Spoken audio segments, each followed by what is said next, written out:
एक के अच्छे मन होने से, एक अच्छे गुरु के मिलने से, एक अच्छे गुरु कृपा से एक नहीं क्या पता कितने एक साथ तर जाते हैं। सेवाओं में क्या पता कितने बैठकर कर जाते हैं। दादाजी महाराज की कृपा भी कुछ ऐसी ही रही है। आप हमारे सबके जीवन में वही कृपा हम देखते आए हैं। कोई 30 साल से जुड़े हैं, कोई 35 से जुड़े हैं, कोई 40 साल से यहाँ से जुड़े आश्रम से। गुरु महाराज जी काफी वर्षों से लोग जुड़े हैं। क्यों जुड़े हैं? वो इसलिए नहीं जुड़े हैं कि उन्हें भी, लेकिन गुरु महाराज जी के दर्शन मात्र से, उनकी कृपा मात्र से आप माने कि उनके पाप ताप संताप संकट मिट जाते हैं। और इसका साक्षात उदाहरण इसी साल में हमारे ये सुकेला जी रोज दर्शन करने आते हैं। और इनसे जब पूछे कि क्या कृपा पाई है, तो ये मालूम है यहाँ पे वो जब मंदिर बन रहा था, निर्माण हो रहा था, तो बड़ा कचरा अचरा पड़ा रहता था, तो उसमें भी बाके दाई की जल्दी से दर्शन करके जाते थे। और एक हमारे वीरेंद्र भैया राय और एक महेंद्र राय, ये अव्यवस्थाओं में भी व्यवस्था बनाकर दर्शन करके जाना, एक प्रेम पाना, ये कितनी बड़ी कृपा है। आज हम आपको भाषण नहीं दे रहे हैं, ना कोई आपको सत्संग, ना हमारे पास कोई ऐसा कोई ज्ञान है तो आप सभी, ऐसा कुछ भी नहीं है। लेकिन मैं ये जानता हूँ कि हम गुरु कृपा के नीचे बैठे हैं, दादाजी महाराज की कृपा के नीचे बैठे हैं, आप भी बैठे हैं, हम भी बैठे हैं। और वही गुरु कृपा जनमानस तक। आज गुरु महाराज जी के अष्टक जहां जहां भी चल रहे हैं, हमको जो पुराने लोग जानते हैं, कोई हम कोई गुरु रूप तो थे ही नहीं है।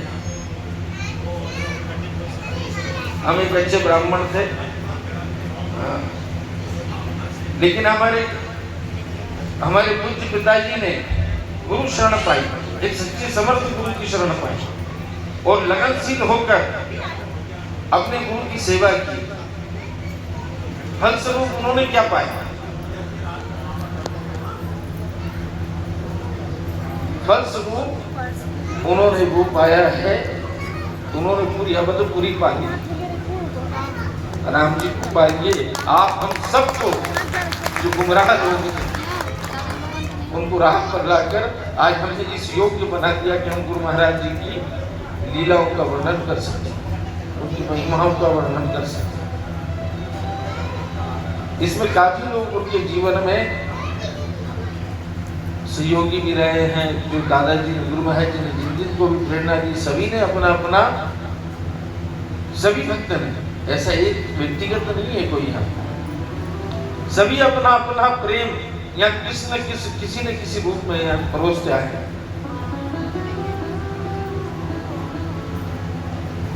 और ये केवल गुरु महाराज जी की कृपा है, दादाजी की कृपा। आज गुरु महाराज जी के कारण, दादाजी के कारण आज बच्चे संस्कारों से परिपक्व हो रहे हैं।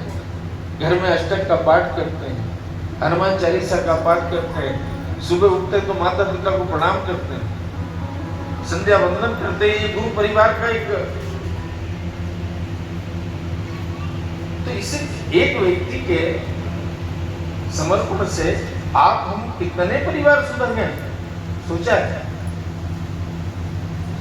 जगह जगह गुरु महाराज जी का स्मरण हो रहा है, जो दादाजी काम कर रहे हैं, काका जी हम तो कहीं कर नहीं रहे, दादाजी सबका काम कर रहे हैं, हम गुरु जी बने हुए हैं। ऐसे ही हमारे पूज्य पिताजी ने जो इतने संकटों में, इतने कष्टों में भी आज भी गुरु महाराज जी के लिए सतत रहते हैं, गुरु चरणों में सतत रहते हैं।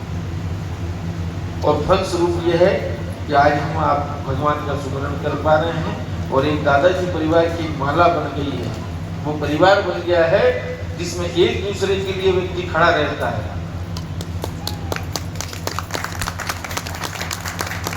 आप हमने बातों से, शब्द से सुनकर ताली नहीं बजाई, आज गुरु परिवार से एक बात सीख कर दें। निंदा चल रही हो, किसी की भी चल रही हो, वो भले निंदा की पात्रता रखता हूं, हमने निंदा किसी की नहीं सुनी, किसी की बुराई नहीं सुना।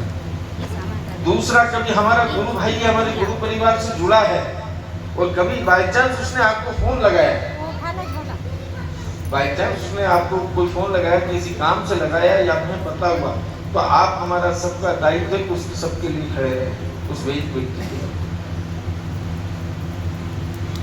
भंडारा तो आपने भी बहुत खाया है, बहुत दिया है, बनाया है, हमने भी बहुत खाया है, प्रसाद बहुत पाया है। लेकिन भंडारे का गुरु का अर्थ जो हमारे पूर्व संतों ने, जम्बेश्वर भगवान ने, कबीरदास जी ने, तुलसीदास जी ने, सुखदेव जी ने, हमारे दादाजी महाराज ने, एक जो सच्चे गुरु थे, उन्होंने केवल एक नीति की बात कही, भैया सबसे मिलकर रहो, सबसे मिलकर रहो और किसी की जिंदा स्थिति में नहीं पड़ो। कोई तुम्हें सम्मान करे तो भी तुम्हें प्यार करना है और कोई अपमान करता है तो भी उसे सम्मान देना है। आप हम इस प्रणाली से जुड़े हैं और उसी प्रणाली के तहत कोई आप हम कोई पाखंड नहीं कर रहे हैं जिससे डरें। आप हम शुद्ध शाकाहारी गुरु महाराज जी के चरणों में हम अपना प्रेम परोस रहे हैं। वही दादाजी महाराज आपके घर तक पहुंचकर आप पर सब पर कृपा बरसा रहे हैं।